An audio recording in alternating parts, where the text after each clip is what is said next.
Coming up on Tech News Today, Apple CEO Tim Cook apologizes. But for what? It's Maps, but we'll tell you all about it. Also, Facebook, maybe not as popular in China as one study says, but they do have gifts that you can buy each other, so that's a positive. All that and more coming up.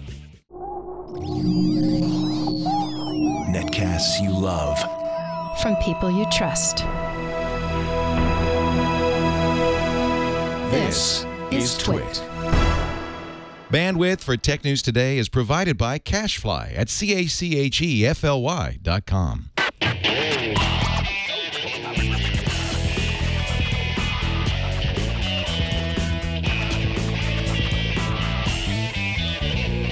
This is Tech News Today for Friday, September 28th, 2012. Tech News Today is brought to you by the new Squarespace. Squarespace introduces a new content management system, making it faster and easier to create a high-quality website or blog. Plus, more than 50 new features, including mobile responsive designs. For a free trial and 10% off your first purchase, go to squarespace.com and use offer code TNT9.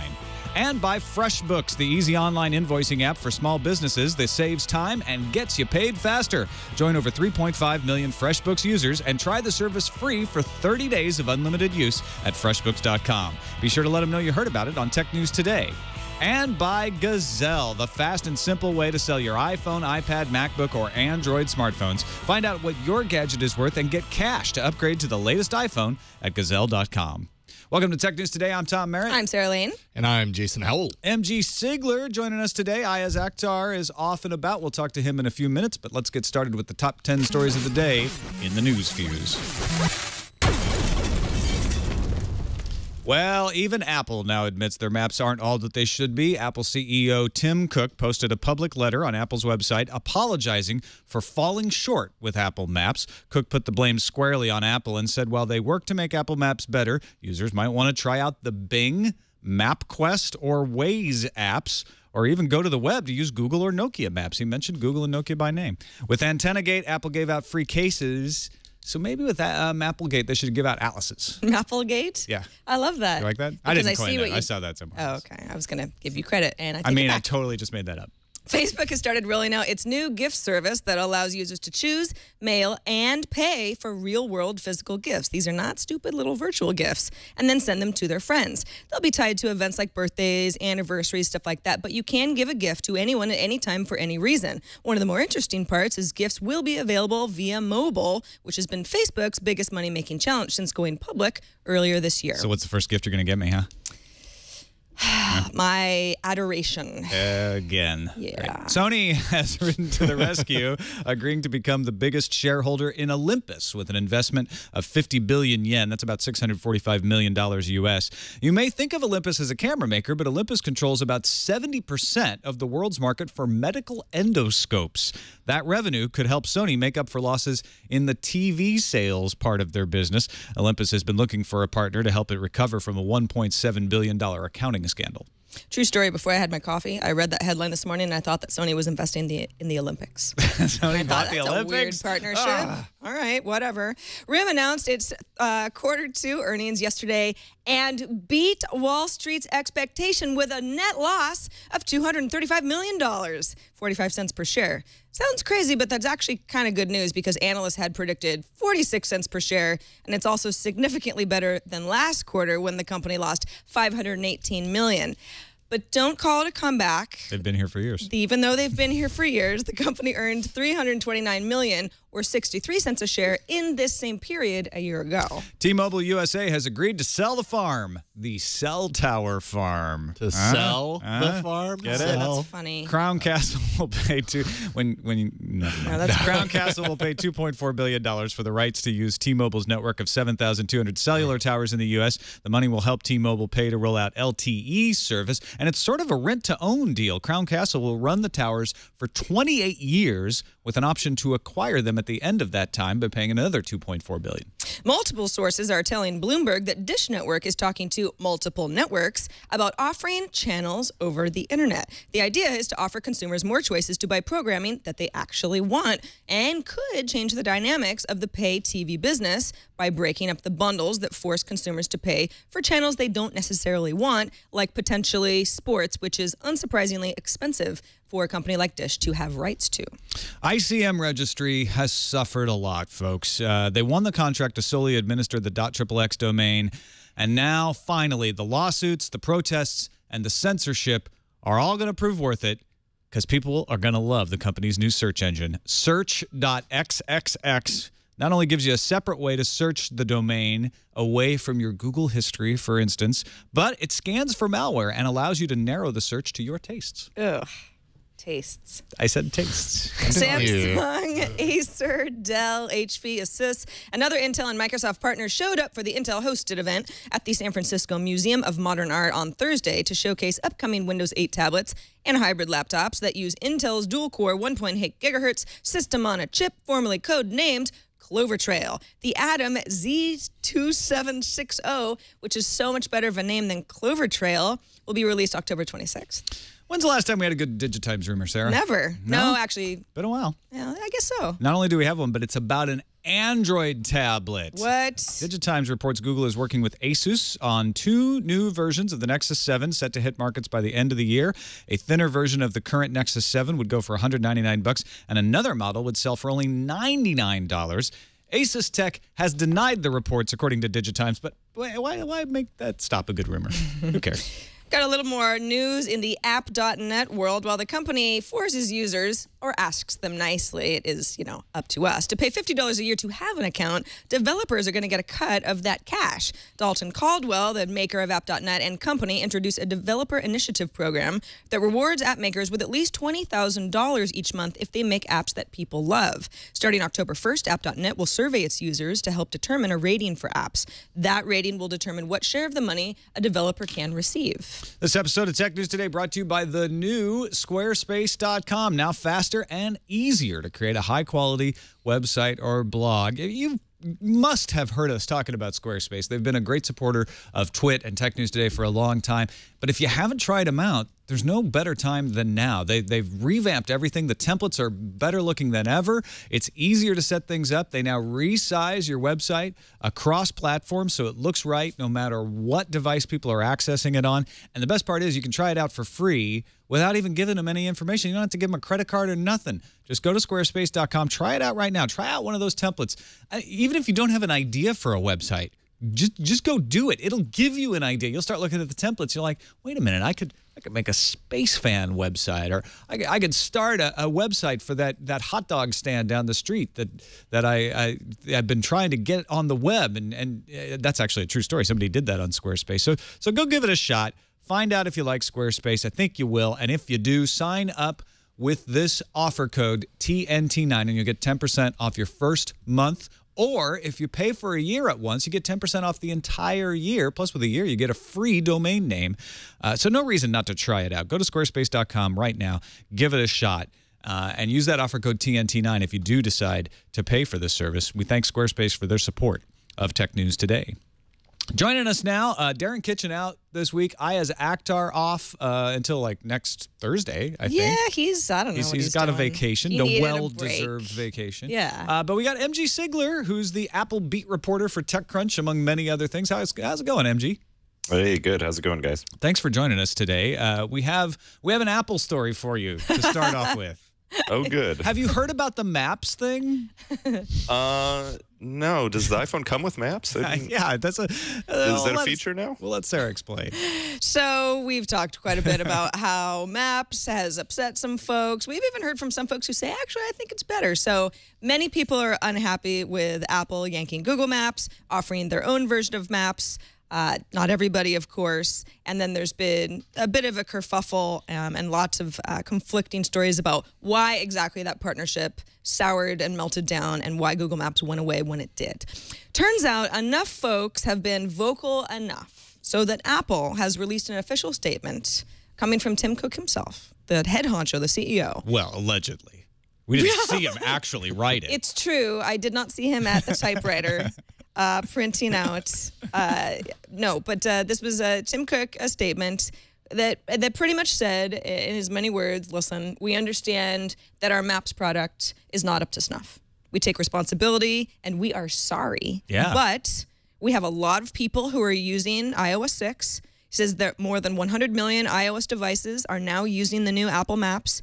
He says in the last week, iOS users with the new maps have searched for close to 500 million locations. And every time that happens and there's an error and somebody reports it, Apple is able to pull all of that data and make it better. So he's sort of saying it's a combination of, listen, we understand that it's not perfect. We understand that it has a ways to go. He didn't say anything like, we probably should have waited or anything like that. You can kind of read between the lines and infer what you want. But he's also cleverly, of course, saying, listen, we have a ton of people using this, so exponentially it also should get better. And I think depending on who you talk to, it's either a, look at Apple, they've weakened, they have to bow down to pressure, or you hear, well, look at Apple, finally they're doing the right thing and not just being Apple and not apologizing for anything. It is sort of the next antenna gate, which was sort of the last time I remember Steve Jobs reluctantly had to address the situation. I had a press conference. And figure out how to appease people and just silence everybody. I would say, so I think this is actually completely different from Antenna Gate, because Antenna Gate was a way for Apple to basically get around having to apologize. All they did was explain why kind of the other phones were having the same type of issues when you held them. You know, they showed, they made all those videos of all the phones when you would actually do the quote unquote death grip on them, and how they would have the same issue. And, you know, they did do the bumper thing, but it was more like, you know, if you want one, if you are noticing that you have some kind of problem that doesn't exist, maybe you should just get a bumper and you can do that. It was more, it was kind of implying like, if you're such a baby that you need a bumper, we give you a bumper. Yeah. Fine. This, in my view, is totally different. And, you know, everyone's, of course, already saying this, but I think that this is true, that this speaks to Tim Cook's Apple versus Steve Jobs' Apple. I don't think that Steve Jobs would have come out and done something like this, because there is really no solution. They're not going to put back Google Maps, you know, into iOS right now. Cook, of course, offers up kind of some of the rivals, pointing to them and naming them, which you mentioned, Tom, is kind of interesting. But there is no actual, like, full solution right now. It's just going to take time. And so I have a hard time believing that Steve Jobs would have written a letter like this. But, you know, that's not a bad thing. I think that this just shows how much different Apple is going to be kind of under Tim Cook. And I think it also shows how much different Apple is in its stature overall. I mean, they're now by far the biggest company in the world, and they have hundreds of millions of users on these devices. Can they afford to say absolutely nothing anymore? Yeah, it was interesting to me that he made those recommendations for alternative services, because that is a PR person's nightmare. Like, no, don't give any attention to the other people. Don't, by God, don't mention Bing and Google. What is wrong with you? MapQuest? And, well, MapQuest is just kind of funny. I mean, MapQuest is like the butt of jokes. Yes, right. that Saturday Night Live song, right? yeah, exactly. So I mean, I think you got to give Tim Cook credit for at least making an attempt as the CEO of a company to say, I'm not just trying to spin here. I really am trying to say, I'm sorry our maps suck so bad. Here are options for you. We can't give you a bumper, but we can at least point you to things that you can use alternatively to show that I'm not just trying to apologize. Now, could he have gone further? Sure. He could say, like, I'm going to sit down with Eric Schmidt and Larry Page tomorrow, and we're going to hash out a new agreement and bring Google Maps back. But like you say, that's extraordinarily unlikely and difficult to do. So that, you know, they didn't go that far. They also didn't say we're killing the Apple Map, which they could have done, and said, you know what, we'll just replace it with something else. We're going to take it out of the operating system. That also is very, very drastic, and I wouldn't expect them to do that. Well, and in 6 months, it is going to be a better product. I mean, it's going to be a better product tomorrow than it is today, but give it a few months, and I think significantly it will be better. So Apple, why would they? The real question here is, does this? I mean, okay, it's a sincere apology, but is that enough? If I'm a user that's really upset about this thing, if it's sending me to the wrong places. Yeah, I don't know. That's again, I don't think that Steve Jobs would have done this, because what's the actual point of giving the apology? Yes, it makes people feel better for a little bit maybe, and, you know, they think like, oh, Apple really does care, and that's obviously why they did it, but there is no actual solution beyond, you know, pointing to these other applications, which, let's be honest, people are not going to use at the level that they're going to use Apple Maps just because it's natively built into the system.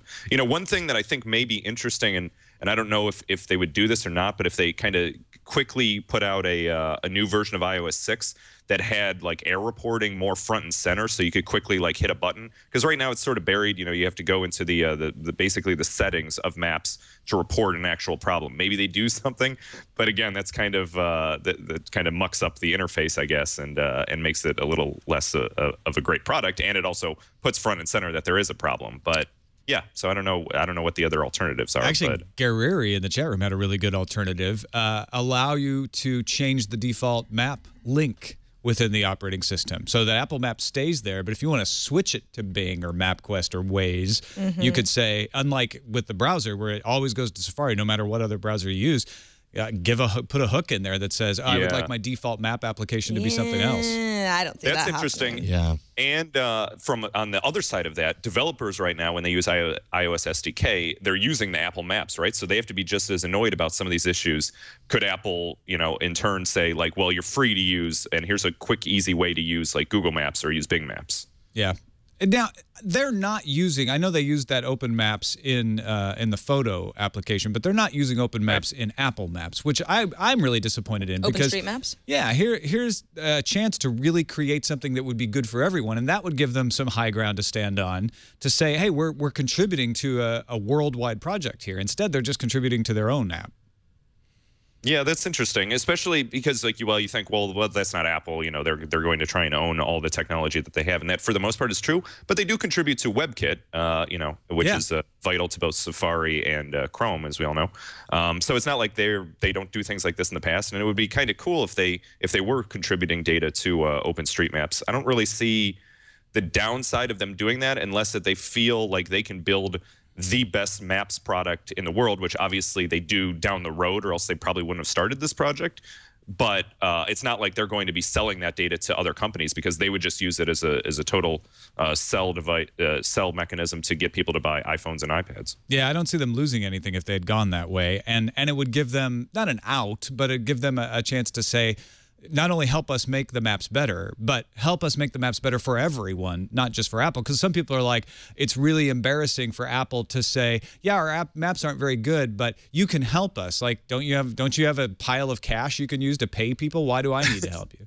Right. And, the other side of that is everyone now is talking about how good Google Maps are, and they are good. There's no question that they're the best out there. But remember, like before all this started, there was some kind of backlash against Google Maps, in particular on the developer side of things, because they all of a sudden started charging a much higher fee to be able to use them. And so a lot of people were grumbling. People like Foursquare moved off of Google Maps on the web, and they started using OpenStreetMap data and kind of built their own skin on top of that to be able to use that. But it's not like people were totally in love with Google Maps. And so Apple's play here could have been to say, look, there's one company that has a stranglehold on this, and we're trying to help the entire ecosystem by creating a real alternative and a better map. That's a really good point. And people have forgotten about the whole API kerfuffle and controversy involved with Google Maps. Google's happy about this, I'm sure. Oh, of course. Yeah. They love this. Let's talk about the Facebook Twitter study that you may have been seeing in the headlines around China. Global Web Index, which is a London company, reported that 63.52 million users in China are signed up and actively using Facebook. Facebook is banned in China. Also, Twitter is banned, but they report that 35.5 million people in China actively use Twitter. Facebook is up from 7.9 million a year ago, and Twitter is up it has tripled its number since 2009. All of this according to Global Web Index. Now, just to give you some perspective, China has an estimated 500 million internet users. Business Week looked at these numbers and cited social bakers, saying that if these numbers from Global Web Index are true, China would have the third largest market of Facebook users behind the United States and Brazil. Thanks to proxy servers? That's the idea, right? Yeah. That they're using VPN, they're using proxies, they're getting around the Great Firewall. Now, Global Web Index says we surveyed 8,000 web users over 3 years to get these numbers. But John Russell wrote up a pretty exhaustive critique of this at the Next Web, saying, look, I can't find any other evidence of this, and self-reporting is notoriously unreliable. He thinks that the degree of error is way too large in this study, And he points out that Facebook itself reports 611,640 registered users in China, and Semiocast, which actually analyzes the content of postings to determine where they're from, doesn't even report China in the top 20 Twitter countries. So there's also, I mean, have you guys seen any evidence of Chinese activism on Twitter and Facebook? Right. You think that we'd see that in large scale if there were that many users out there, regardless of what the IP address says, because, you know, obviously if they're hacking around the firewall, it's going to say that they're coming from somewhere else. So that's hard to tell. But just the content of these messages themselves, if they really are all these people in China, they should be a lot more, you know, a lot more dissidents on there, certainly, because that's like, you know, everyone knows the perfect tool kind of to use on the web for this kind of stuff. Because when I first saw the story, I was like, oh, that could be possible. Maybe that number seems a little high, but given 500 million internet users, you know, I'm sure there's lots of people using VPN, or lots of people have access to party computers or corporate computers that aren't behind the firewall that can use it that way. But after reading the next web, I realized you're right. You don't see any evidence of it. Or maybe these users are just behaving because they don't want to call attention to themselves. But then I don't know. I mean, the Global Web Index numbers seem totally ridiculous. Well, and the 8,000 web users, right? So it's a survey, which may be problem number one. A lot of companies, of course, use surveys because that's really the only way for a lot of them to do it. But that's so, I mean, 8,000 users over 3 years, and that's what they're basing this off of. So they're extrapolating out from 8,000 users that all of a sudden there's 63 million. I mean, that's a huge leap to take. What if these 8,000 users are just, you know, some random high web usage, all proxy using 8,000 China web users? I mean, I really have a hard time believing that this survey is a good metric for using it. Well, and that's the question, right? I mean, it's easy to pick on surveys because just common sense says, well, you can't survey 8,000 people and find out what 63 million are doing, but you can. There's whole disciplines devoted to doing that well. What we don't know is if they did it well. Did they pick a representative sample? Mm-hmm. And if not, because nobody can get a perfectly representative sample, what were their error tolerances? So yeah, I would love to believe this. I'm not even sure that Facebook could monetize these users even if it was true. Right. That's a great point. That's something that's like, so if they are using proxies and whatnot to get around the firewall, Facebook's going to have a hard time kind of advertising to them, at least in a local way, and certainly, you know, in all kinds of ways. And that's how they're, of course, right now trying to monetize everything. And Twitter, the same thing. Both of those services, kind of their main monetization model breaks down if all of a sudden there's 63 million users who are actually in China, but they say they're in Korea or wherever they say they're going to be in. Yeah. All right, let's move on to another Facebook story. This is all real. This is real, and it's positive. It's giving things. Yeah. Would you like a teddy bear? Sure. How about a $5 Starbucks card? All right. Yeah. Well, those are just two. I'll take the teddy bear. Examples. I thought that you would. Yeah. You could actually get a white one or a brown one. Really? Yeah. And if I give you, well, anyway, let me explain what I'm talking about. Facebook has announced Facebook Gifts. This is not something that's going to be live for everybody. In fact, it's not live for me, at least when I last checked. Facebook.com/gifts just takes me to sort of a splash page that tells me that it's coming to me soon. The idea is Facebook users being able to give each other actual gifts. So this is not like crappy clip art. Like, hey, Tom, it's your birthday. I'm going to send you a picture of a cake. Yeah, you know, an they've been animated doing thing that for years. that's on your wall. And nobody really, you know, it's, I don't know. I guess it's the thought that counts, but this is actually a real gift. So let's say it's your birthday, right? Facebook would perhaps remind me it's your birthday and then say, you know, maybe Tom would like, you know, 5 lattes or something. You could get him a Starbucks card, or you could get me this or that. There's actually a pretty big selection of gifts. Yeah, depending on the kind of person you are. Plastic dinosaurs. Maybe you'd like some Angry Birds. Yeah, that sort of thing. So you can go ahead and say, okay, I'm going to give you a gift. At this point, you get a a notification saying that Sarah Lane has gotten you a gift. You go ahead and accept it. At that point, I assume that you provide the shipping address because maybe you don't already have your address in your Facebook about information. It's probably going to draw it from your info unless you don't have it. Well, a lot of people have their address in there. Right, but it's also going to give people the option to, I almost never want anything shipped to my house because I'm not there during the day, so you probably have the option to say where you want it to go. You can update it. It gives you options. Yeah. What's also interesting is me as the gift giver goes ahead and puts in my credit card information, and Facebook says, would you like us to remember this for next time so that it's so much easier to give a gift next time? And I go, yeah, that sounds pretty convenient. And now they have my credit card information, and it's just easy for me to one click give these gifts to people and not have to worry about it. Of course, Facebook is taking you pay your bill. Right, yeah. And I do have to worry about it eventually if I give too many gifts. Facebook's going to take a little bit of cut of this. So they start monetizing off of real world gifts that people are giving each other. And this doesn't have to be because it was Tom's birthday and I was reminded by Facebook. This could be for any reason at all. And again, there are a lot of gifts to choose from, things that people would actually really like. What's cool about this is when Facebook bought Karma, they acquired Karma. I think it was actually the same day that they went public earlier this year. Karma was a social gifting application.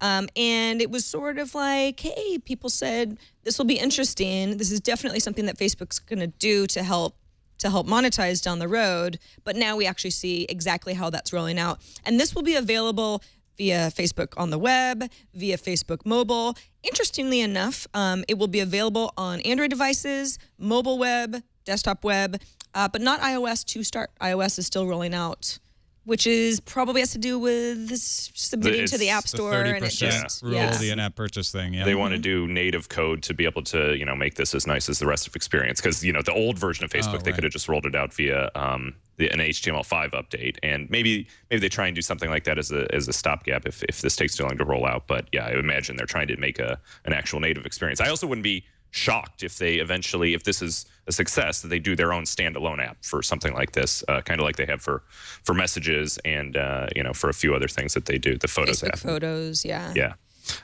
Yeah. So Sarah hit on Karma. I should of course say that Crunch Fund, which is the investment firm that I'm a partner in, invested in Karma, and Facebook bought them.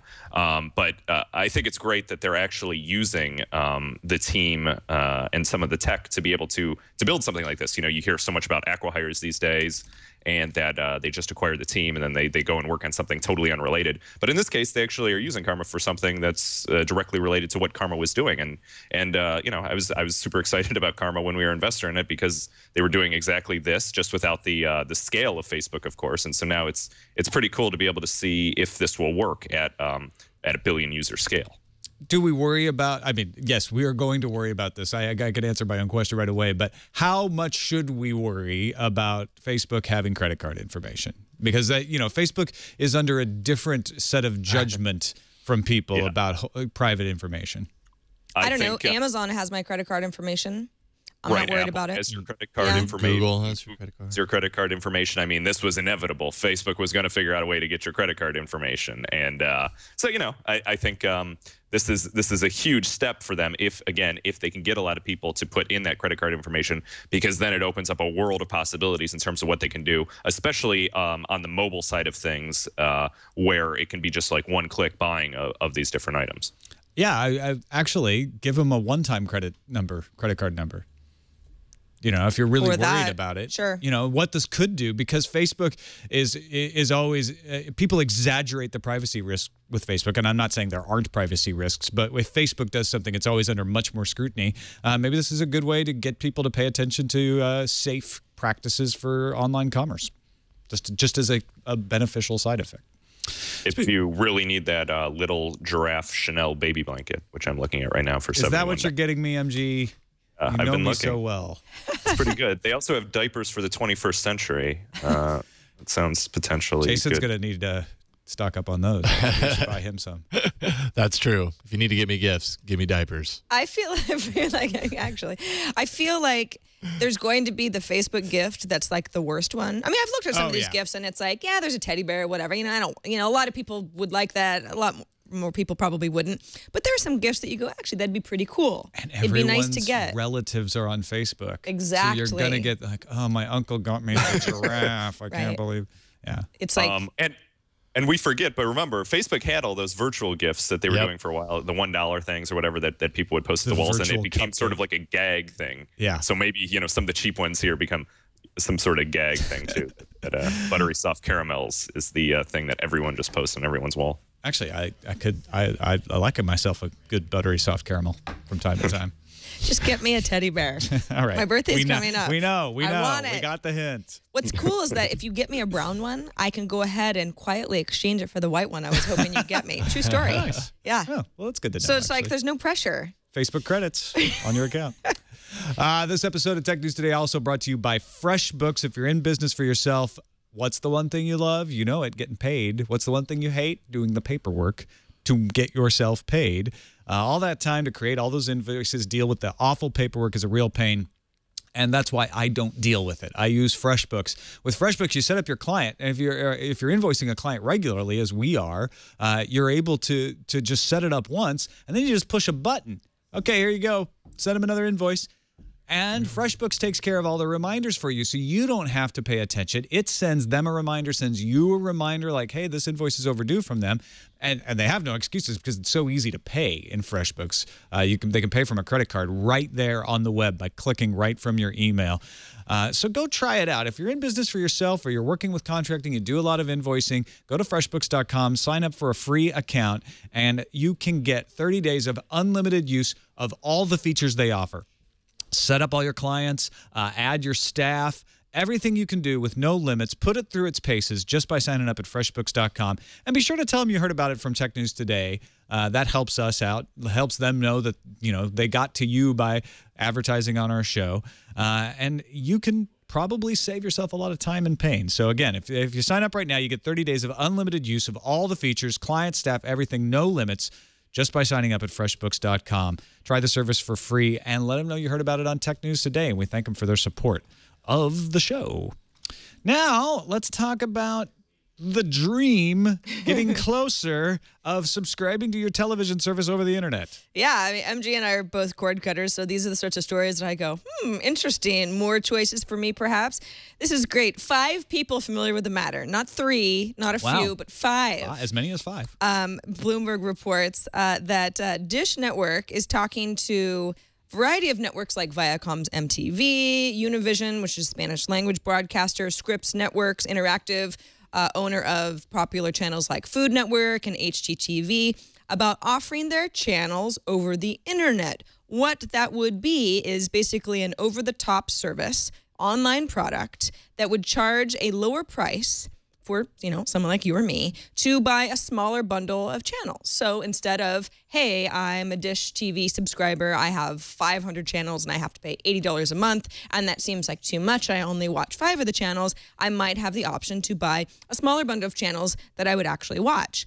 What's interesting is that not only does it get Dish out of paying for certain packages that are very expensive for Dish to have the rights to, like ESPN, for example. By the way, ESPN gets as much as, this is according to SNL Kagan, $5.13 each month for every cable and satellite subscriber compared to the industry average, which is only 26 cents. Whether you watch it or not, Exactly. you're paying them that. It's just for Dish to say it's the option to have it. Now, depending on who you talk to, some people say we have seen non-sports packages been offered consumers. Dish satellite TV actually does have one of those packages, and it's not widely used. But that doesn't mean that there aren't a lot of people who would pay for subscriptions that don't include sports. I know a lot of people who have no interest in sports at all. So it's certainly not because it's not a good idea. Maybe the packages just are, priced a little too high.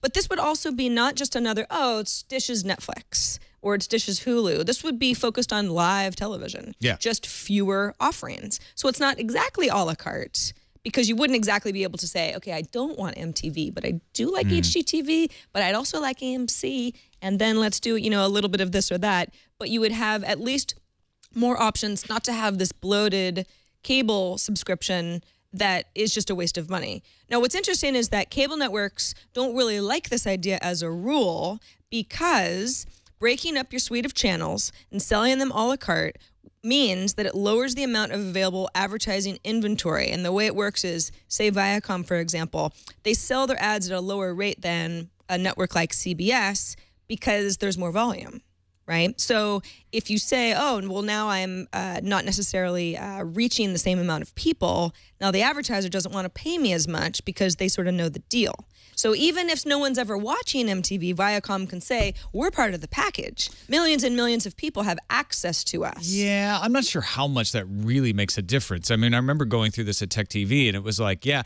having subscribers is important, but having that actual Nielsen rating is definitive as far as getting ad dollars. That's another problem with this is Nielsen doesn't measure online video the same way it does with television. Anybody who works on online video is painfully aware of this. So it's harder to track who's watching. It's harder to sell advertising based on that audience because there are just different ways that people can watch, and it's just Nielsen has all sorts of problems, but online is just one of them. All of these objections just make me tear my hair out because it's essentially saying like, well, we know you're watching, but you're not watching in the way we want to count, or you're not, you're not participating in the inflation of numbers that helps us to sell things. And it's like, well, can't we get the system to work so that if I'm seeing your advertisement, you pay for it, and that's the way it should be.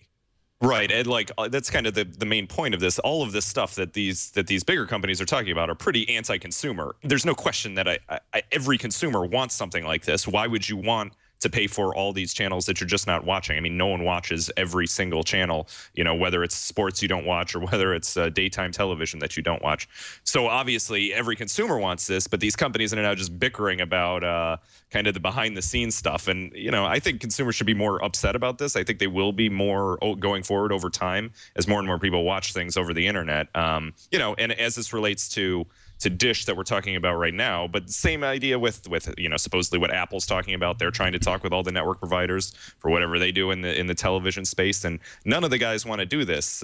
Especially the cable companies themselves don't want to unbundle these things. But it seems like it's inevitable that it's going to happen. So good for Dish for trying to take the step forward here on this. Yeah, if a company like Viacom potentially would be willing to sell smaller bundles of its networks, because then they could charge a higher rate per channel than it does if you're part of a larger suite of programming, because you could say to the advertiser, well, there's that much more of a chance that people are watching our channel. They only bought 5. They didn't buy 500. So, yeah, I love this idea. Go Dish. If you can do that, give us more choices. That's why competition is so important, because there's always the guy at the back of the pack looking for a way to get an advantage, and usually they do that by doing the thing that's popular with the consumer that's unpopular with business. I mean, you saw that with EMI going DRM free early in the music game, and you see it now with Dish. You see it with T-Mobile just continuing to do unlimited because they're at the back of the pack. Dish is the one they don't have AMC, right? And so they were the ones who streamed Breaking Bad over the internet for everyone to watch. The same type of idea. All right, a couple more stories to get to. Neil Young was on Late Night with David Letterman showing off a new music player he's developed. He's been making a lot of noise since back in January about the lack of quality in music recordings. He even said in January, piracy is the new radio. Let's give people the full resolution of music and just think of piracy as like a cheap way to expose people to stuff. So he's developed something called Pono, a high-quality digital music service that will launch next year. It's a music store, a digital to analog conversion tool, and a music player. The players you saw is kind of this triangular yellow thing, and it plays back master file quality audio files, 192 kilohertz, 24-bit audio files. And he's got record companies on board. Warner Music is helping him. They've converted their entire library to this format already. So they're able to give him a lot of good material to start with. Apparently, Sony and and now I'm blanking on the other one. But the big three are all on board, even though they're not all talking about it. He keeps mentioning Bob Dylan's catalog as an early target for making this available. Jason, I know Warner, Universal, and Sony. Universal, thank you. Right. I know you're really into music and the quality of music. Does this sound like a compelling offering? Absolutely. I think it's very compelling for people who are, probably self-described audiophiles. It's different though. It's different when you're talking about like TV, the difference between HD and standard def. In the beginning, it was hard for people to really notice the difference, just regular people to really notice the difference. But then once you have HD, you really realize that. With audio and music, it's kind of different. People are so used to the convenience of MP3, the fact that they can have just their entire library in their pocket and it doesn't take long to download all that stuff. But when you're talking about uncompressed at 192K 24-bit audio files, those are gigantic. So if he's working on a service that kind of is both of that, I think what he's saying here, if I'm understanding it correctly, is not necessarily that it's completely uncompressed, but that he's representing, the wider kind of frequency range. And if he can do that accurately, there's certainly a market for it. I just don't know how much of a market there is for that. I would certainly be interested in something like this, because I'll tell you from my own personal experience, anything that I record on my own and I listen to, completely uncompressed inside Pro Tools or whatever, sounds way different than it ends up sounding when it ends up on an MP3 service. And listeners that listen to that might never know that there's a difference. They just think that's how it sounds. But the people that are really close to the music really tell the difference. I wonder about a model like this that can scale, because you've got the audiophiles who care. Then you have the people who maybe they don't realize they care. But yeah, if Jason is able to say, listen to this and then listen to the compressed version, don't you like the former one better? Someone like me goes, yeah, that is better. How can I get that all the time? And then there's people who don't care, and they're never going to care. I'll be curious to see if this takes off, but even beyond that, and I think this might be part of Neil's greater vision, greater hope, is that this raises the bar a little bit and makes it more of an immediate kind of movement on the industry to realize that there's an importance to preserving the quality of music and bringing that to the surface again, where it was back, when vinyl was king, and it sounded great in vinyl, and pure audiophile purists are going to keep going back to that because there's something perceptible there. If this raises the industry up, that's great.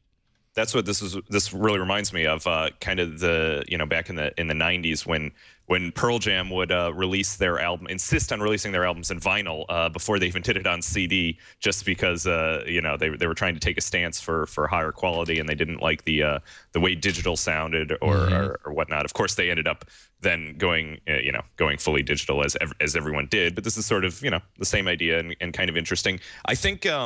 So Apple has upgraded the quality level, right? I think they did it once. They were at maybe 128, and they went up to 192, or I don't know what they were actually at and what they went to. But I think that they've done it once. So maybe this helps push them even higher, especially now in the age of video, where everyone's downloading these huge, massive video files. People are used to downloading a little bit bigger files rather than when MP3s had to be like 1 megabyte a song, or else you just wouldn't, even bother downloading. Sure. And I mean, what we've been dealing with up until now is hard drive space. That's the price has really come down on storage now, but that was always a consideration. You needed a large hard drive to hold your music, and if you wanted to hold your entire library, then it needed to be compressed significantly. Hopefully we're getting to a point where storage is cheap, that you can have a lot of it. Bandwidth is high, so that downloading these high quality audio files isn't quite such a bear. Once all that kind of falls into place, then something like this has a total chance. And I think it's inevitable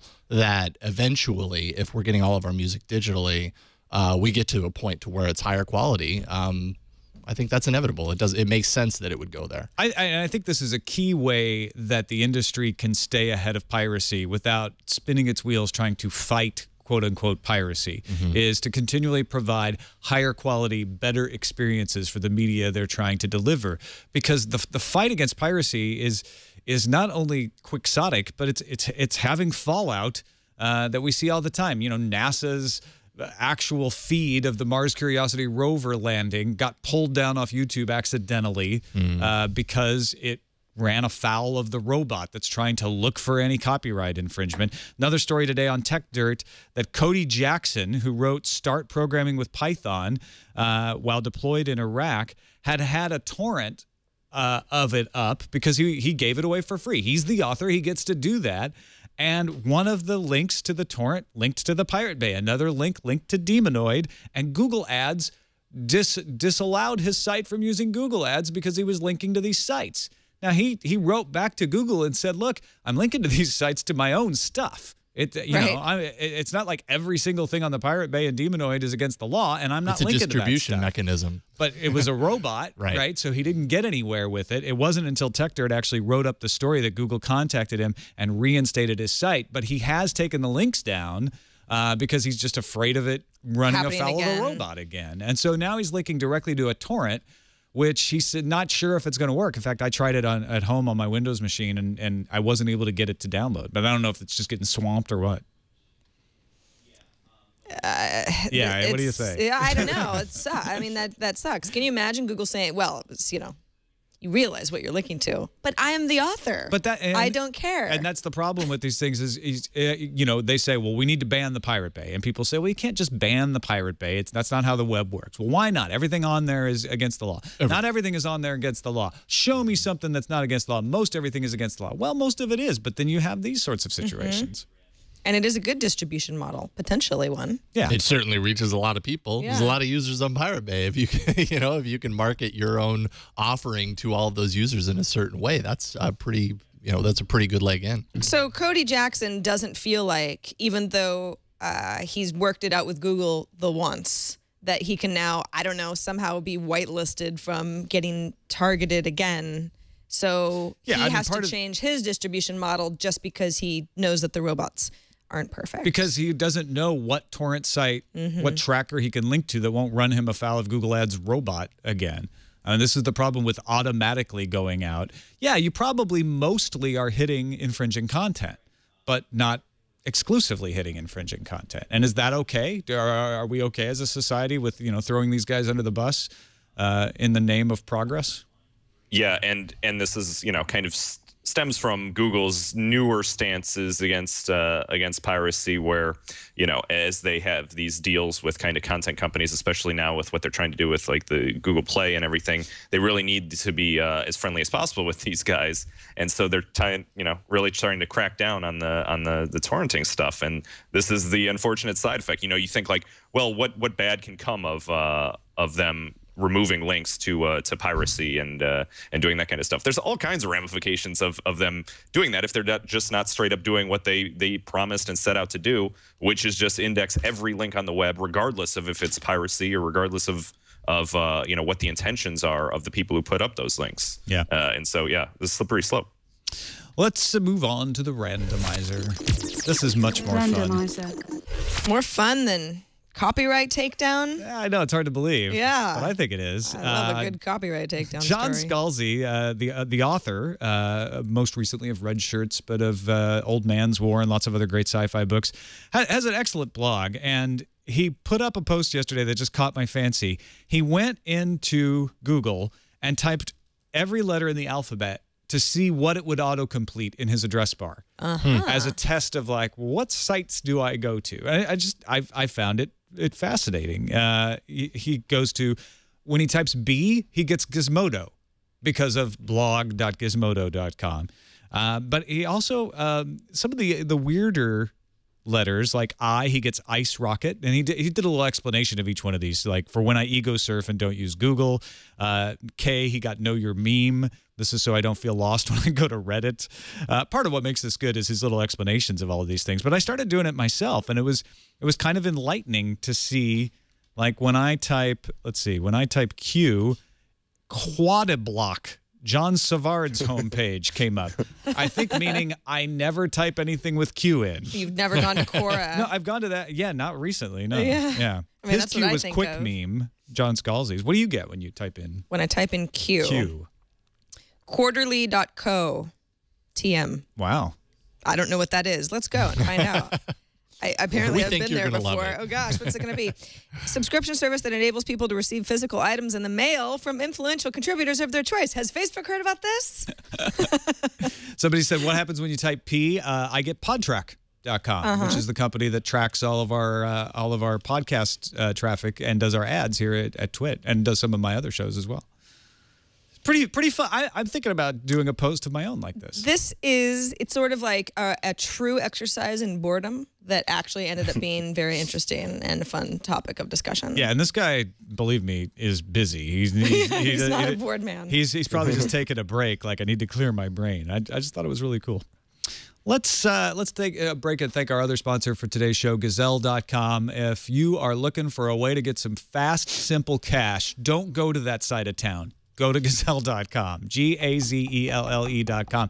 It's much faster, it's much simpler, and it's entirely legal. You can lock in your quote for 30 days right now Just go there, and it's like a menu at a fast food restaurant. It's that simple. You just click on the thing. I have an iPhone. You see the picture of the iPhone. You click on it. Then it says, here are the pictures of all the iPhones you might have. You click on the right iPhone. Here are the carriers. You click on the carrier. And before you know it, you've got a quote that you can lock in for 30 days while you decide if you really want to get rid of that gadget or not, or while you replace the phone. That's the best thing to do, is lock in that quote right now, because the gadgets don't get more valuable. They get less valuable over time. Then go find yourself a new phone to replace it with. And once you've got the new phone in your hands and you've got it activated and it's all working, then you send off the old phone. That's exactly what I did with the iPhone 5. I went and I sold my old iPhone at the end of September and locked it in, or at the end of August, and locked it in, even though I hadn't even known that there was going to be an iPhone 5 yet. And then it was announced, and then it came out, and then I bought it, got it activated, sent it off a couple of days ago, and they're going to pay me fast. They turn it around. As soon as they get your device, they can pay you by PayPal, they can pay you by check, and they can pay you by Amazon gift certificate. So don't wait. Go to GAZELLE.com. Lock in that quote now. Avoid all the hassle. Get yourself a little cash for buying new gadgets at Gazelle.com. We thank them for their support of Tech News Today. Let's see what's on the calendar. The Apple iPhone 5, heard of it? It launched, everyone got it last week, but it's actually launched in 22 more countries as promised, drawing quite a few large crowds. So, hey, Maps isn't driving everybody away just yet, although they already probably pre-ordered it. Oracle Open World starts Sunday the 30th, and it goes through October 4th in San Francisco. There are so many conferences going on next week. Java 1 as well, also by Oracle. Same dates, also in San Francisco next week. Demo is running October 1st through 3rd in Santa Clara. This is co-produced startup event from IDG and VentureBeat. 2-day IAB Mix Conference and Expo runs October 1st and 2nd in New York City. And finally, O'Reilly's Strata Conference takes place in London, October 1st and 2nd as well. All right, let's see what's incoming. Incoming message. Got a voicemail from Craig in New Jersey who has some thoughts about tablets. And I think he's been raising a campaign about this in our chat room, if I'm not mistaken. Hey, TNT crew. Craig from Trenton here. I was just watching episode 594 where you guys mentioned the Nook. Does the lack of camera bother anyone? Is that a deal breaker for anyone? I know this is a reader, but the Amazon Kindle has the front-facing camera, and the Nook does not. And for some people, this will be their tablet. For me, it would be a deal breaker. What would you guys think? So I know somebody, maybe it was Craig, it was in the chat room saying, no camera, come on. Do we care about a camera? I think it's one of those features where you don't really need it. Well, you don't need it most of the time, and you probably wouldn't miss it. But when you've got something when you have two products that are similar in price, and one's got a camera and one doesn't, you figure, well, there's going to be some situation that comes up where I'm holding my tablet and I need to use the camera, and it's just the one that doesn't have the camera, why wouldn't you just add it? Well, it's all about video chat, right? I mean, that's what mainly people use this for, I would assume. Obviously, there's FaceTime and Apple. There's Skype has it. Google has their own. And the Hangouts thing, I think, is pretty big for this, too. Though Nook, I assume, couldn't access the Hangout stuff because it's a unofficial build, right, of Android. So they don't have any of the Google products, the suite in there. But still, I assume other video chatting ones. If you do that a lot, then, yeah, you're going to want it. But I don't know that many people who do it all that much. Maybe that changes over time, but yeah, it wouldn't be a deal breaker for me. If you're looking at the Nook as, oh, here's a cheap Android tablet that I can get, then yeah, maybe. But if you're actually looking at it as an e-reader, it probably isn't as big of a deal. Right, they don't really go together. Handy Andy in Atlanta wrote in, he was looking at the ZBox terms of service. He's a lawyer, and he noticed that in the terms of service for ZBox, which is that second screen iPad app, it says, if you would like to access or delete your data held by us, which you have the right to do, subject to a small charge, or correct any inaccuracies, please. And he's like, wait a minute, a small charge? They're going to charge me to delete my account data? Now that's bold. Is this something that we've just not heard of that's common, or is this nefarious? I've never heard of someone in their terms of service saying, yeah, you can delete your account data anytime, just there's a small charge. How can that even be legal? I don't know. That's crazy. Well, if you've agreed to allow them to collect it, it's their data, so I guess it's totally legal. I guess so. You just have to really read the fine print, more so than ever. If for some reason you decide that this is a bad service, that's fine. We don't have to keep anything that you've already done and given us data on. but you'll have to pay. Yeah. That doesn't seem, I don't like that. I don't like this at all. No one's going to read that. Kind of anti-consumer to a certain degree. Kind of. Yeah. Yeah. Just a little bit. That's like the epitome of anti-consumer. Yeah, right. Yeah, I think you could take away the modifiers. Okay. That is Yeah. anti-consumer. That's They exactly could what it say is. they're going to kill you if you That would be try and very unsubscribe. anti-consumer. I guess that's a little bit more, but that's about the only thing. Right. Like the only thing worse than making me pay is to kill me. Is to take away my life.